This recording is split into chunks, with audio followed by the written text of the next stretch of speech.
ان 10 دنوں میں اللہ کے رسول صلی اللہ علیہ وسلم نے فرمایا کثرت سے تکبیریں کہو. حدیث کے الفاظ ہیں فَأَكْثِرُوا فِيهِنَّ مِنَ التَّهْلِيلِ وَالتَّكْبِيرِ وَالتَّحْمِيدِ. جب یہ 10 دن شروع ہو جائیں کثرت سے لا الہ الا اللہ، اللہ اکبر، الحمدللہ، یہ کثرت سے پڑھیں. سیدنا ابو ہریرہ رضی اللہ تعالی عنہ اور سیدنا عبداللہ ابن عمر رضی اللہ تعالی عنہ انسان تھے نا. لوگ بازار میں خرید و فروخت کرنے جاتے، کوئی حرج نہیں، جانا چاہیے، جائز ہے. یہ دونوں صحابی صرف اس نظریے سے بازار میں جاتے کہ تکبیریں کہتے جانا ہے تاکہ دکانوں پہ بیٹھنے والے بھی اس نیکی سے محروم نہ رہ جائیں. یہ تکبیریں کہتے پورے کا پورا بازار جو ہے تکبیریں کہنے لگ جائے. آج یہ چیز نظر نہیں آتی. آج اگر آپ تکبیریں پڑھ کے دیکھو کہیں گے خیر ہے. محرم کے شروع میں جو کچھ ہوتا ہے وہ ہوتا نظر آتا ہے، کوئی نہیں بولتا. ربیع الاول کے شروع سے لے کے وہ لائٹیں اور سب کچھ ہوتا ہے، کوئی نہیں بولتا. یہ رسول اللہ صلی اللہ علیہ وسلم کے صحابہ کا عمل ہے کہ ان 10 دنوں میں کثرت سے تکبیریں کہی جائے. ایک صحابی نے سوال کر دیا اللہ کے رسول صلی اللہ علیہ وسلم نے جب یہ کہا ما احل محل قط الا بشر، جو بھی لا الہ الا اللہ کہے گا اسے بشارت دی جاتی ہے. وما کبر مکبر قط الا بشر، جو اللہ اکبر کہتا ہے اسے بھی بشارت دی جاتی ہے. صحابی نے سوال کر دیا بشر بالجنہ، اللہ کے رسول لا الہ الا اللہ کہنے والا اللہ اکبر جو کہتا ہے اسے جنت کی بشارت دی جاتی ہے؟ قال نعم، جو ان 10 دنوں میں لا الہ الا اللہ کہے گا یہ جب اسے موقع ملتا ہے یہ اللہ اکبر کہتا ہے اللہ اسے جنت کی بشارت دلا دیتے. کثرت سے تکبیریں کہیں. کیسے لوگ تھے عبداللہ ابن عمر رضی اللہ تعالیٰ عنہ جیسے چارپائی پہ بیٹھے تکبیریں پڑھ رہے ہیں، راستے میں جا رہے ہیں تکبیریں پڑھ رہے ہیں، خیمے میں بیٹھے ہیں تکبیریں پڑھ رہے ہیں، بازار جا رہے ہیں تو تکبیریں پڑھ رہے ہیں. رقص کرنے والی لاکھوں لوگوں کے سامنے رقص کرتی ہے، اسے حیا اور شرم نہیں آتی، اور بندہ مومن اللہ کی کبریائی بیان کرتے ہوئے اس کی توحید بیان کرتے ہوئے حیا کرے. حیا کرنی چاہیے جھوٹ بولتے وقت، حیا کرنی چاہیے کسی پہ ظلم کرتے وقت، حیا اور شرم کرنی چاہیے دھوکہ دیتے وقت، حیا اور شرم کرنی چاہیے خیانت کرتے وقت، حیا اور شرم کرنی چاہیے کسی کو گالی دیتے وقت. حیا اور شرم نیکی کرتے وقت تو نہیں ہونی چاہیے. نیکی کرتے وقت تو سعادت سمجھنی چاہیے کہ اللہ نے مجھے موقع دیا ہے، میں اللہ کی اطاعت میں اپنے آپ کو لگا رہا ہوں. تو رسول اکرم صلی اللہ علیہ وسلم نے حکم دیا ہے مسلم احمد کی روایت فَأَكْثِرُوا فِيهِنَّ مِنَ التَّهْلِيلِ وَالتَّكْبِيرِ وَالتَّحْمِيدِ لا الہ الا اللہ، اللہ اکبر، الحمدللہ. ان الفاظ کو کثرت سے پڑھنا چاہیے. صحیح جامع کی روایت ہے ما احل محل قط الا بشر ولا کبر مکبر قط الا بشر. کوئی شخص بھی لا الہ الا اللہ نہیں کہتا الا کہ اسے بشارت دی جاتی ہے. جو اللہ اکبر کہتا ہے اسے بھی بشارت دی جاتی ہے. سوال کیا گیا اللہ کے رسول جنت کی بشارت؟ قال نعم، جی ہاں جنت کی بشارت دی جاتی ہے. مومن کی ذمہ داری ہے، اس کو چاہیے کہ ان تینوں الفاظ کو کثرت سے پڑھے. لا الہ الا اللہ، اکثر فیہن من التحلیل، اللہ اکبر من التکبیر، الحمدللہ من التحلیل. ان دنوں میں کثرت سے ذکر کیجیے. الذین آمنوا وتطمئن قلوبهم بذکر اللہ الا بذکر اللہ تطمئن القلوب. اللہ نے دلوں کا سکون رکھا ہے تو اپنے ذکر میں رکھا. ذکر کرتے وقت لذت محسوس کریں، حلاوت محسوس کریں. آپ ان ایام میں یہ اذکار کر سکتے ہیں سبحان اللہ وبحمدہ 100 مرتبہ کو پڑھ لیں. صحیح بخاری اور مسلم کی روایت ہے سمندر کی جھاگ جتنے بھی گناہ ہوں اللہ معاف کر دے. آپ درود پڑھ سکتے ہیں. رسول اکرم صلی اللہ علیہ وسلم کا فرمان ہے صبح و شام 10 مرتبہ درود پڑھ لے، میں قیامت اس کا سفارشی بن جاؤں. آپ لا حول ولا قوت الا باللہ کثرت سے پڑھیں، یہ جنت کے خزانوں میں سے خزانہ ہے. آپ استغفر اللہ العظیم الذي لا الہ الا هو الحی القیوم اتوب الیہ 3 مرتبہ کو پڑھ لے تو اس کی زندگی کے گناہ معاف ہو جاتے. آپ کو چاہیے کہ سبحان اللہ والحمد للہ ولا الہ الا اللہ واللہ اکبر کثرت سے پڑھیے، کیونکہ حدیث میں آتا ہے جو انسان سبحان اللہ 100 مرتبہ پڑھ لیتا ہے گویا کہ اس نے 100 غلام آزاد کر دی. جو الحمدللہ 100 مرتبہ پڑھتا ہے 100 گھوڑے سامان سے لدے ہوئے جہاد کے لیے تیار کیے گئے پیش کرنے کے برابر اجر مل جاتا ہے. اور جس نے 100 مرتبہ اللہ اکبر کہہ دی گویا کہ اس نے 100 اونٹ اللہ کی راہ میں پیش کر دی. اور اس نے لا الہ الا اللہ 100 مرتبہ کہہ دیا، زمین و آسمان کا خلا جو ہے وہ نیکیوں سے بھر جائے. آپ کثرت سے یہ بھی پڑھ سکتے ہیں سبحان اللہ وبحمدہ عدد خلقہ ورضا نفسہ وزینت عرشہ ومداد کلماتہ. اللہ تعالیٰ اتنا اجر دیتے ہیں کہ اس کا وزن ہی نہیں کیا جا سکتا. کثرت سے سبحان اللہ پڑھیے، الحمدللہ، اللہ اکبر، رضیت باللہ ربا وبالاسلام دینا وبمحمد نبیا. یہ کلمات تو 3 ہیں لیکن انعام 5 ملتے ہیں. اللہ تعالیٰ گناہوں کو معاف کر دیتے ہیں. قیامت کو اللہ کے رسول سفارشی بن جائیں گے. دنیا میں ظالم بادشاہ کے ظلم سے محفوظ ہو جاتا ہے انسان، اور اللہ کے رسول اپنے ہاتھ سے اس کا ہاتھ پکڑ کے جنت میں داخل کریں گے، اور اللہ جلال قیامت کے دن اسے راضی کریں گے. ایک چھوٹا سا کلمہ ہے، وہ کلمہ کون سا ہے؟ لا حول ولا قوت الا باللہ. صحیح بخاری کی روایت ہے 6384، صحیح الجامع کی روایت ہے 7944. لا حول ولا قوت الا باللہ. جب ہم نے یہ حدیث پڑھی اور سمجھی اس دن کے بعد سے پتہ نہیں احساس ہی بن گیا ہے، جیسے ہی پڑھتے نا محسوس ہوتا ہے کہ اب برائیاں دور ہونا شروع ہوگی اور نیکیاں قریب آنا شروع ہوگی. اس کا معنی بھی یہی نا، اللہ میری کوئی طاقت نہیں، ساری طاقتوں کا مالک تو ہے، تیری توفیق ہونی ہے تو کچھ ہونا ہے. لیکن اللہ کے رسول نے خوشخبری کیا سنائی ہے؟ یا حازم اکثر من لا حول ولا قوت الا باللہ. یا عبداللہ ابن قیس، اے عبداللہ بن قیس، الا ادلک علی کنز من کنوز الجنہ.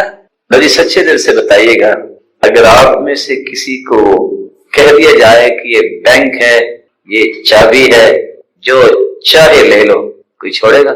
بولے نہیں، ویسے ملنے والا نہیں ہے، کوئی چھوڑے گا؟ اور حدیث کیا کہہ رہی؟ جنت کے خزانوں میں سے اگر کسی کو خزانہ چاہیے تو وہ کیا ہے؟ لا حول ولا قوت الا باللہ. اور کیا چاہیے؟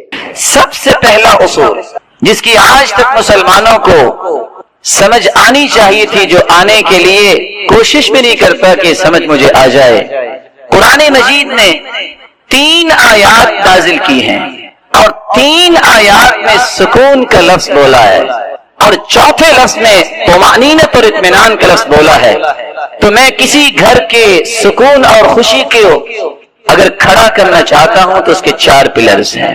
پہلا، فالق الإصباح وجعل الليل سكنا والشمس والقمر حسبانا ذلك تقدير العزيز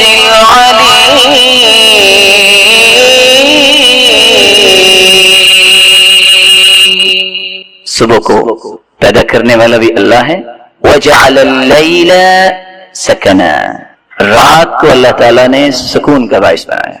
اور دوسری جگہ فرمایا وَجَعَلَ لَكُم مِّن بُيُوتِكُمْ اللَّهُ الَّذِي جَعَلَ لَكُم مِّن بُيُوتِكُمْ سَكَنًا. اللہ تعالیٰ وہ ہے جس نے تمہارے گھروں کو سکون بنایا ہے. اور تیسری جگہ فرمایا وَمِنْ آيَاتِهِ أَنْ خَلَقَ لَكُم مِّنْ أَنفُسِكُمْ أَزْوَاجًا لِتَسْكُنُوا إِلَيْهَا وَجَعَلَ بَيْنَكُم مَّوَدَّةً ورحمة إن في ذلك لآيات لقوم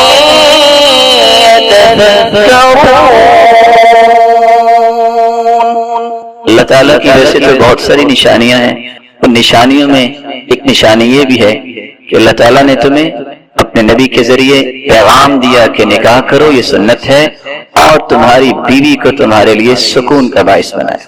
اور چوتھی آیت اللہ رب العزت فرماتے ہیں الذین آمنوا وتطمئن قلوبهم بذکر اللہ الا بذکر اللہ تطمئن القلوب۔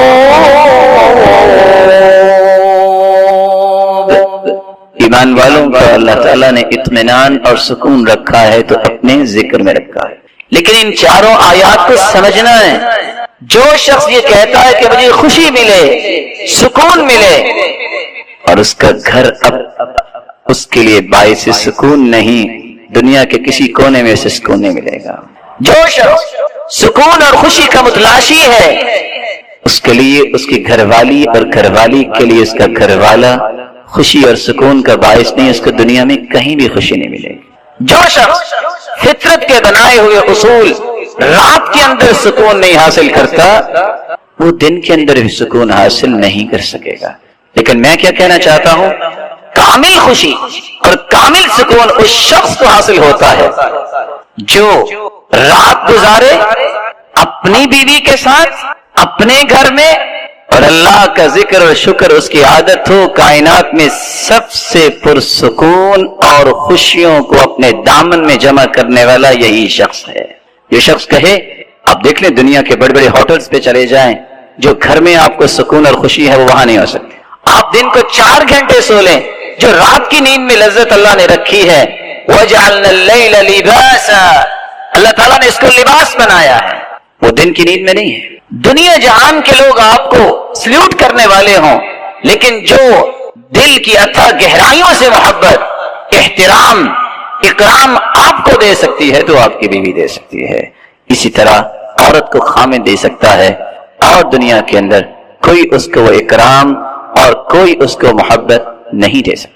اس لیے رسول اللہ صلی اللہ علیہ وسلم نے اس اصول کے بعد زندگی کو خوبصورت بنانے کے لیے اصول دیے جس سے سکون اور خوشی آئے گی۔ اور شریعت کی یہی خوبصورتی ہے، وہ صرف مرد کے حقوق کو لوگوں کے سامنے نہیں رکھتا کہ بس مرد حقوق مانگنے پہ لگے رہیں، وہ مرد کے بھی حقوق اور اس کے ساتھ ساتھ انما النساء شقائق الرجال، عورتوں کا بھی معاشرے میں ایک حصہ ہے۔ اور یہ سائیکل کے 2 ٹائر ہیں، ایک ٹائر پہ یہ گاڑی نہیں چل سکتی۔ اس طرح مرد کے حقوق ہیں، اس طرح عورت کے بھی حقوق ہیں۔ تو ہم چاہیں گے کہ دونوں کو کمپیریٹیولی موازنہ کرتے ہوئے ہم چند اصول پیش کریں۔ پہلا اصول، خامد کی ذمہ داری یہ ہے، چونکہ وہ قوام ہے، وہ ذمہ دار ہے، گھر اس نے بنایا ہے، کہ وہ اپنی بیوی کی تعلیم، دینی معاملات، تربیت، گھر کے اندر دینی ماحول پیدا کرے۔ رسول اللہ صلی اللہ علیہ وسلم اکیلے تہجد نہیں پڑھتے تھے، آپ تہجد کے لیے اٹھتے اور آواز دیتے، قومی یا عائشہ، قومی یا عائشہ فاوتری، عائشہ تم بھی اٹھو، تم بھی تہجد پڑھو۔ آپ آواز دیتے، ایقظوا صواحب الحجرات، ان حجروں والیوں کو اٹھاؤ، لکی یصلین، یہ بھی تہجد پڑھیں۔ رب کاسیۃ فی الدنیا عاریۃ فی الآخرہ، کتنی عورتیں لباس پہننے والی ہوں گی، کن کے بارے میں کہا؟ ان امہات المؤمنین کو اٹھائی، یہ تہجد پڑھیں۔ کتنی عورتیں دنیا میں لباس پہنیں گی لیکن قیامت کو محروم کر دی جائیں گی۔ نعمتیں اللہ نے دی ہیں تو اس کا شکر ادا کرنا ضروری ہے۔ رسول اللہ صلی اللہ علیہ وسلم نے صرف اکیلے تہجد نہیں پڑھی، گھر والوں کو ساتھ ملایا۔ کس طرح میں خوشی اور سکون کی خواہش کرتا ہوں، اور میں اپنی بیوی پہ پابندی لگاؤں، چھوڑو نماز کو، چھوڑو حجاب کو، چھوڑو ان پڑھائیوں کو، کبھی سکون نہیں مل سکتا۔ اللہ نے سکون اپنے دین میں رکھا ہے۔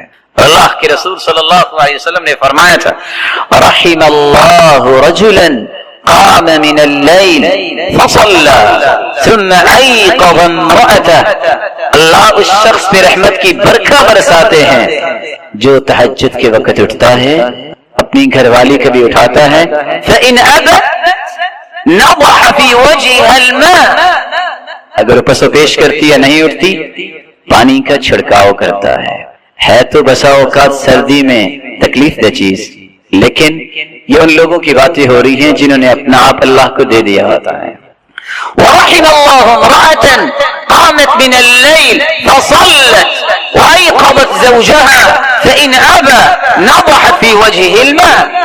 اور اللہ اس عورت پہ بھی رحمت کی برکھا برسائے جو خود تہجد کے لیے اٹھتی ہے، اپنے خامن کو بھی اٹھاتی ہے، اگر وہ پسو پیش کرتا ہے پانی کا چھڑکاؤ کرتی ہے۔ لیکن جہاں میں ایک چھوٹی سی تنبیہ ادباً بیان کروں گا، یہ چیزیں پہلے بیٹھ کے سمجھ لینی چاہیے۔ اچانک سے جا کے اگر پانی کا چھڑکاؤ ہوا تو آگے سے 11,000 وولٹیج کی لائٹ جو ہے وہ کرنٹ بھی پڑ سکتا ہے، لیکن پہلے اس کو سمجھنا ہوگا، اس کو پہلے سمجھنا ہوگا۔ اللہ ہمیں سمجھ عطا فرمائے۔ اس کے مقابلے میں عورت کی ذمہ داری اور اس کے لیے اصول کیا ہے؟ عورت کو چاہیے کہ اطاعت کرے۔ رسول اللہ صلی اللہ علیہ وسلم نے جنت کی باتیں بیان کی ہیں، کوئی جنت میں کس طرح جائے گا، کوئی پل صراط سے کس طرح گزرے گا، لیکن کچھ لوگوں کا تذکرہ کیا ہے جن کے لیے جنت کے 8 دروازے کھول دیے جائیں گے۔ اذا صلت المرأة خمسها وصامت شهرها وأطاعت زوجها وحفظته في نفسها وماله قيل لها ادخل الجنة من أي باب شئت۔ جس عورت کو اللہ توفیق سے نواز دے، 5 نمازوں کی پابند بن جائے، روزے رکھنے والی ہو رمضان المبارک کے، خامد کی اطاعت کرنے والی ہو اور خامد کے مال اور اس کی اولاد کی حفاظت اور اس کی تربیت کرنے والی ہو اور اپنی عزت کی حفاظت کرنے والی ہو، قیامت کے دن ہوگا رب تعالیٰ فرمائیں گے جنت کے 8 دروازے کھلے ہیں، میری بندی جس دروازے سے چاہتی ہو جنت میں چلے جاؤ۔ لیکن اگر یہ نماز نہیں، اگر دین نہیں، کبھی سکون اور خوشی کی خواہش نہ کرنا۔ اس لیے تو صرف صالحین کہا کرتے تھے انی لأعصی وأرى أثره في أهلي ودابتي، گناہ مجھ سے ہوتا ہے، کمی اور کوتاہی میرے اندر ہوتی ہے، میں گھر جاتا ہوں، اس کی نحوست اور اس کے اثرات میری بیوی پہ بھی نظر آتے ہیں، میں سواری پہ بیٹھتا ہوں تو وہ بھی بدکنے لگ جاتی ہے، مجھے سمجھ آتی ہے کیونکہ کمی مجھ سے ہوئی جس کے اثرات گھر والوں پہ اور سواری پہ نظر آ جائے۔ دوسرا اصول، مرد کی ذمہ داری یہ ہے کہ وہ گھر کے معاملات میں خرچ کرتے وقت کانسیپٹ یہ رکھے عبادت ہے، بہت بڑا اجر ہے، احسان نہیں۔ کیونکہ آپ نے جب نکاح کیا تو کہا تھا، ویسے تو آج کل مولانا صاحب کو لایا جاتا ہے کہ نکاح کے چند کلمے پڑھائے، ویسے نکاح تو یہی ہے کہ باپ کہہ دے کسی کو اوجبت علیک کہ میں اپنی بیٹی کی ذمہ داری آپ کے سر پہ رکھتا ہوں، وہ کہتے ہیں قبل تو میں نے قبول کیا، نکاح ہو گیا۔ رسول اللہ صلی اللہ علیہ وسلم کی 2 حدیثیں اگر امت کو سمجھ آ جائیں، دعویٰ نہیں، 30% ڈائیورس کے کیسز ختم ہو جائیں۔ پہلی روایت، ما اطعمت زوجتك فهو لك صدقہ وما اطعمت ولدك فهو لك صدقہ وما اطعمت خادمك فهو لك صدقہ وما اطعمت نفسك فهو لك صدقہ۔ تم جو اپنی اہلیہ کی جائز ضرورت کے لیے خرچ کرتے ہو، جو تم بچوں کی پرورش پہ خرچ کرتے ہو، بھلے وہ لالی پاپ سے لے کے اس کو گاڑی لے کر دیتے ہو کہ میرا بیٹا پڑھے گا، تو اپنے خادم کی تنخواہ اور مشاہرے پہ خرچ کرتے ہو یا اپنے اوپر خرچ کرتے ہو کہ اللہ میں یہ کھانا اس لیے کھا رہا ہوں طاقت ملے گی دین کی اور خدمت کروں گا، مسلمانوں کے اور خیر خواہی کے پہلو پیش کروں گا۔ ان 4 مدات میں ملینز اور بلینز آپ نے خرچ کیے، قیامت کے دن جب یہ رجسٹر کھلیں گے، حدیث میں آتا ہے 99 رجسٹر انسان کے حسابات کے کھلیں گے، اور رجسٹروں میں یہ بھی لکھا ہوگا کہ ان 4 مدات میں جو بلینز خرچ ہوئے ہیں وہ سارے کا سارا صدقہ لکھا ہوگا۔ اور دوسری روایت صحیح مسلم کی روایت ہے، آج ہمارے پاس سوالات آتے ہیں، فتویٰ آتا ہے، کیا کریں؟ وجہ کیا؟ بس یہ کیا کریں، گھر کے اخراجات ہی پورا نہیں کرتا۔ رسول اللہ صلی اللہ علیہ وسلم نے فرمایا دینار انفقته في سبيل الله ودينار تصدقت به على مسكين ودينار انفقته في رقبة ودينار انفقته على اهلك۔ 4 دیناروں کا تذکرہ کیا، ایک اللہ کی راہ میں تم دینار دیتے ہو، ایک مسکین پہ خرچ کرتے ہو، ایک گردن آزاد کرنے کے لیے خرچ کرتے ہو، بھلا یہ چھوٹے پرپس ہے؟ مسکین پہ خرچ کرو گے دل نرم ہوگا، قیامت کو یتیم کی کفارت کرنے والا اللہ کے رسول کے ساتھ اس طرح ہوگا۔ گردن آزاد کرنا کوئی معمولی کام ہے، اللہ کی راہ میں دینا کوئی معمولی کام ہے۔ اور چوتھا دینار بیوی پہ خرچ کرنا۔ حدیث کیا کہتی ہے؟ اعظم اجرا الذي انفقته على اهلك۔ جب قیامت کے دن ان چاروں دینار کا فائدہ نتیجہ سامنے آئے گا تو سب سے زیادہ اجر اس دینار کا لکھا ہوگا جو تم نے اپنی بیوی پہ خرچ کیا۔ اگر یہ دو حدیثیں مسلمان مردوں کو یاد ہو جائے تو ان کے گھروں میں بہت سارا سکون اور خوشی جمع ہو سکتی ہے۔ اس کے مقابلے میں عورت کو کیا کرنا چاہیے؟ عورت کی ذمہ داری ہے کہ جب وہ اپنے معاملات کو عبادت سمجھ کے کر رہا ہے یہ اس کی خدمت میں کمی نہ کرے۔ رسول اللہ صلی اللہ علیہ وسلم کے پاس حسین ابن محسن کی پھپھو تشریف لاتی ہے اور آ کے سوالات کرتی ہیں۔ آپ صلی اللہ علیہ وسلم نے سوال کیا، اذات زوج انت؟ شادی شدہ ہو؟ قالت نعم، جی ہاں۔ قال این انت منہ؟ اپنے خامن کی خدمت کیسے کرتی ہو؟ تو صحابی نے جواب دیا، ما آلوہ الا ما عجزت عنہ، میں نے آج تک اس کی خدمت میں کمی نہیں کی، میں عاجز تو آ جاتی ہوں لیکن خدمت میں کبھی کمی نہیں کرتی۔ کائنات میں سب سے مہنگی بیٹی سیدہ فاطمہ رضی اللہ عنہا وارضاہا، اللہ کی رسول نے زندگی کے کس طرح ایٹیکیٹس اور مینر سکھائے۔ جب وہ سیدنا علی رضی اللہ تعالی عنہ کے پاس گئی، شادی ہوئی تو کیا کہتی ہیں؟ راوی کہتے ہیں فجرت بالرحى۔ میں اس حدیث کو مکمل کر کے بات کو ختم کرنا چاہوں گا۔ آٹا پیسنے کے لیے چکی خود چلاتے ہیں، حتی اثرت بیدہا، حتی کہ ہاتھوں پہ نشان بن گئے۔ آج کیا ہوتا ہے؟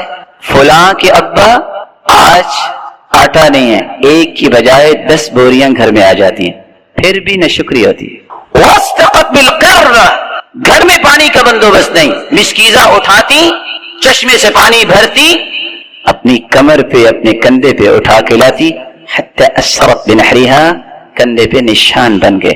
آج اللہ تعالیٰ کی نعمتیں دیکھیے، جس گھر میں جس کمرے میں جائیے ہاٹ اینڈ کولڈ، دو سسٹم، پھر بھی اللہ کا شکر نہیں۔ وقمت البیت، گھر کی صفائی خود کرتی، حتی غبرت ثیابها، لباس گرد آلود ہو جاتا۔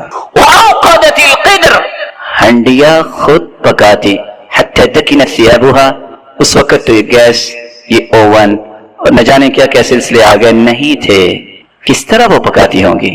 دھوئیں کی وجہ سے لباس متاثر ہو جاتا۔ زوجین نے مشورہ کیا کہ اللہ کے رسول صلی اللہ علیہ وسلم کے پاس غلام بھی آئے ہیں، لونڈیاں بھی آئی ہیں، چلو گزارش کرتے ہیں جہاں بقیہ مسلمانوں کو غلام اور لونڈی دی گئی ہے ہمیں بھی دے دے، ہمارے گھر کے بھی معاملات آسان ہو جائیں۔ سیدہ عائشہ طاہرہ مطہرہ رضی اللہ عنہا کے پاس پہنچے، اللہ کے رسول صلی اللہ علیہ وسلم گھر میں نہیں تھے، قصہ بیان کیا، واپس آ گئے۔ جب اللہ کے رسول صلی اللہ علیہ وسلم تشریف لائے فوراً اپنی بیٹی کے گھر آئے، غلام لے کے اور لونڈی لے کے نہیں آئے، کیا کہا؟ الا ادلکما علی خیر مما سألتما، بیٹا جو تم نے طلب کیا ہے میں اس سے اچھی بات نہ آپ کو بتا دوں؟ کہا کیوں نہیں؟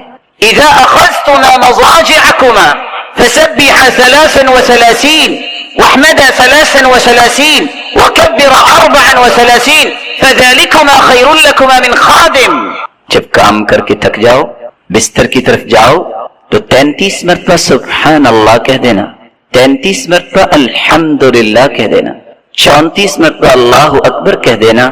خادم کام تو کر سکے گا لیکن تمہارے جسم میں تر و تازگی تو نہیں آئے گی، یہ تم پڑھ کے سو جاؤ گے، تھکاوٹ بھی دور ہو جائے گی اور جسم دوبارہ سے تر و تازہ بھی ہو جائیں گے۔ اور اس کا ایک اور فائدہ جو دوسری حدیث میں ہے، من سبح اللہ 33 وحمد اللہ 33 وکبر اللہ 33، جو 33 مرتبہ سبحان اللہ کہتا ہے، 33 مرتبہ الحمدللہ کہتا ہے، 33 مرتبہ اللہ اکبر کہتا ہے اور 100 کا عدد پورا کرنے کے لیے یہ کلمات کہتا ہے، لا الہ الا اللہ وحدہ لا شریک لہ لہ الملک ولہ الحمد وہو علی کل شیء قدیر، 100 پورا ہو جاتا ہے۔ کفرت عنہ خطایاہ وان کانت مثل زبد البحر، سمندر کی جھاگ کے برابر بھی کسی کے گناہ ہوں تو اللہ رب العزت اس کے سارے گناہوں کو معاف کر دیتے۔ لیکن یہ کب سکون اور خوشی ملے گی؟ جب یہ خامن کی خدمت کرے گی.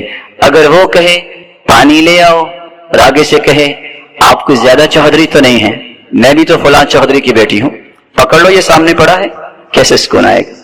بصیرت نہیں، حکمت نہیں، کبھی سکون نہیں آتا. میں ایک مثال دے کے بات کو ختم کرتا ہوں. ایک شخص نے کسی عالم سے یہ مسئلہ سنا، ادخال السرور فی قلب مسلم صدقہ، کسی مسلمان کے دل میں خوشی پیدا کرنا یہ بہت بڑا صدقہ ہے. اور اس نے یہ بھی حدیث سنی، تبسمک فی وجہ اخیک لک صدقہ، کسی مسلمان کو مسکرا کر ملنا یہ بھی بہت بڑا صدقہ ہے. اس لیے سلف دعا کیا کرتے تھے، اللہم اجعل بسمتی عادہ، اللہ مسکرانا میری عادت بنا دے. وہ حدیث عبادہ، میری گفتگو اتنی پولائٹ بنا دے میری ہر بات عبادت بن جائے. وہ حیاتی سعادہ، زندگی کے یہ گنتی کے ایام اے اللہ سعادت کی زندگی دے دے. وہ موتی شہادہ، اگر موت تو آنی ہی ہے لیکن میرے مالک مجھے شہادت کی موت دینا. خیر اس شخص کو اللہ تعالیٰ نے جب سننے کا موقع دیا، اس نے کہا، حدیث میں آتا ہے وَابْدَأْ بِمَنْ تَعُولُ، جب کوئی چیز خرچ کرنے لگو تو سب سے پہلے گھر والوں پہ خرچ کرو. وَابْدَأْ بِمَنْ تَعُولُ، اس نے کہا میں سب سے پہلے تو پھر اپنی بیوی کو ہی خوش کرتا ہوں. اس نے اپنی بیوی کو لیا اور نکلا. اتفاق سے چاند کی دمک اور چمک بھی تھی. وہ صرف خوش کرنے کے لیے پوچھتا ہے أَرَأَيْتِ الْقَمَرَ، چاند دیکھ رہی ہو؟ قالت نعم، جی ہاں. مَا أَحْلَاهَا، کیا ہی چاند کی رونق اور دمک ہے. سوال بھی اچھا، جواب بھی اچھا. اب وہ اصل بات، خامن نے صرف اس کو خوش کرنے کے لیے کہ صدقہ بن جائے کیا کہا، انت احلی من القمر، جس چاند کو تم بہت خوبصورت کہہ رہی ہو اللہ نے تمہیں اس سے بھی اچھا بنایا ہے. صالحہ اور نیک عورت اس نے کہا لا بل انت، نہیں بلکہ آپ چاند سے اچھے ہیں. اس نے بھی صدقہ کیا، اس نے بھی صدقہ کیا. اب یہ قصہ کسی ایسے جو ہے وہ جوڑے کے پاس پہنچا، خامن کی خواہش کہ میں بھی صدقہ کرتا ہوں. اس نے اپنی بیوی کو لیا اور نکل کے کہتا ہے ارأیت القمر، چاند دیکھ رہی ہو؟ وہ چلتی چلتی رک گئی. کہتی ہے تظننی عمیاء، تم مجھے اندھا سمجھ رہے ہو؟ کہاں سے خوشی آئے گی، کہاں سے سکون آئے گا؟